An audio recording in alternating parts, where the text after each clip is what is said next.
Assalamualaikum warahmatullahi wabarakatuh. Anak-anak, apa kabar? Alhamdulillah sehat walafiat ya. Anak-anak, kita akan belajar bersama ya. Rangkuman materi fikih kelas 1 MI semester 2 sebagai persiapan STS atau PTS genap yang terdiri dari satu bab, antara lain bab 4, berwudu itu mudah, yang memuat urutan berwudu, tata cara wudu, rukun wudu, sunnah wudu, doa setelah wudu, hal-hal yang membatalkan wudu, dan keuntungan atau manfaat berwudu. Sebelum mulai belajar, anak-anak duduk dengan baik dan awali dengan berdoa kepada Allah agar bisa mengikuti pembelajaran dengan baik dan mendapatkan ilmu yang bermanfaat. Rangkuman materi bab 4, berwudu itu mudah. Anak-anak diperhatikan ya, kita belajar tentang wudu ya, mengulas bab wudu. Toharoh artinya bersuci. Toharoh artinya bersuci.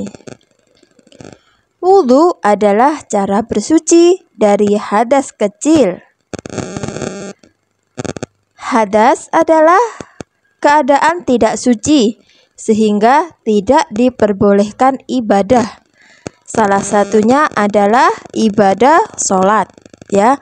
Jadi kalau kita berhadas belum wudu, kita tidak diperbolehkan untuk sholat ya, dan mengerjakan ibadah-ibadah yang lainnya seperti membaca Al-Quran dan lain sebagainya. Untuk bersuci dari hadas kecil, kita harus melaksanakan atau kita harus berwudu terlebih dahulu. Niat wudu. Jadi anak-anak, kita sebelum berwudu harus berniat terlebih dahulu ya. Ini adalah lafal niatnya. Nawaitul wudu'a liraf'il hadasil asghari fardhan lillahi ta'ala. Yang artinya, saya niat berwudu untuk menghilangkan hadas kecil karena Allah Subhanahu wa ta'ala. Pintar sekali anak-anak. Sekarang kita lanjut ya, belajar rukun wudu. Rukun wudu artinya hal-hal yang wajib dilakukan pada saat wudu. Rukun wudu ada 6, yaitu yang pertama niat wudu, yang sudah kita ulas bersama tadi ya, niat wudunya. Kemudian yang kedua membasuh wajah.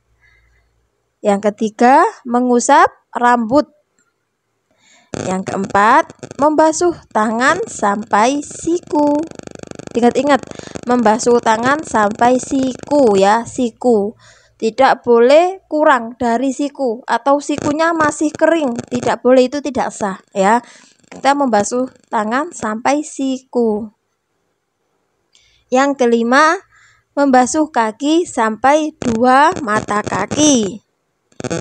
Dan yang keenam, tertib atau berurutan ya. Harus urut dari mulai niat wudhu, membasuh wajah dulu, kemudian mengusap rambut dan lain sebagainya.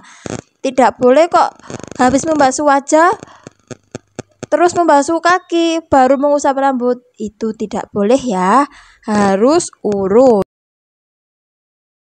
Doa setelah wudhu. Anak-anak diperhatikan ibu guru ya, ini adalah doa setelah berwudhu. Asyhadu alla ilaha illallah wahdahu la syarikalah wa asyhadu anna muhammadan abduhu wa rasuluh. Allahumma ja'alni minat tawwabina waj'alni minal mutatahhirina waj'alni min ibadikas sholihin. Aku bersaksi bahwa tidak ada Tuhan selain Allah yang satu, dan tidak ada sekutu baginya. Dan aku bersaksi bahwa Nabi Muhammad itu hambanya dan utusannya. Ya Allah, jadikanlah aku orang yang bertaubat dan orang yang suci, serta jadikanlah aku sebagian hamba-Mu yang sholih. Sunnah wudhu. Anak-anak, kita akan mengulas sunnah wudhu ya. Sunnah wudhu adalah hal-hal yang dianjurkan untuk dikerjakan dalam wudhu ya. Sunnah wudhu ini dianjurkan untuk dikerjakan dalam wudhu. Sunnah wudhu ada 9, yaitu 1. Membaca basmalah di awal wudhu. Yang kedua, membasuh telapak tangan. Yang ketiga, berkumur-kumur. Yang keempat, menghirup air ke hidung. Yang kelima, membasuh telinga. Yang keenam, membasuh anggota wudhu 3 kali. Yang ketujuh, mendahulukan anggota wudhu sebelah kanan.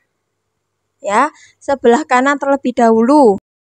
Yang kedelapan, membersihkan sela-sela jari tangan dan kaki.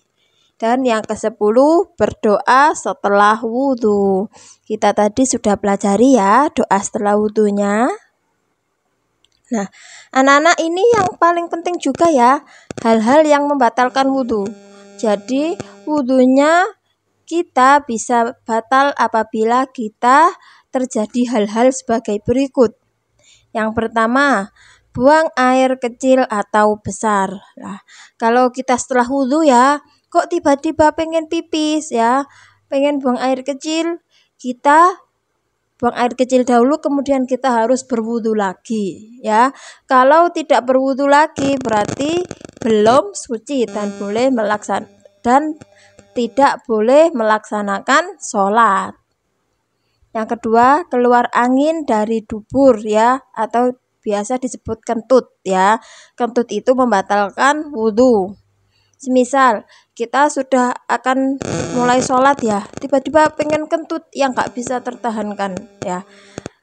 Kita kentut, kemudian kita berwudhu lagi, baru kita memulai untuk sholat. Yang ketiga, tidur. Yang keempat, hilang akal atau gila. Dan yang kelima, bersentuhan kulit laki-laki dan perempuan yang bukan mahram dan sudah dewasa.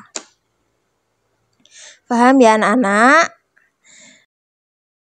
Keuntungan berwudhu. Keuntungan berwudhu, yang pertama, kita akan disayang oleh Allah Subhanahu wa Ta'ala. Yang kedua, hidup bersih dan sehat. Yang ketiga, hilangnya kotoran dari badan. Dan yang keempat, kita akan banyak temannya. Alhamdulillahirrabbilalamin. Semangat belajarnya anak-anak. Wassalamualaikum warahmatullahi wabarakatuh.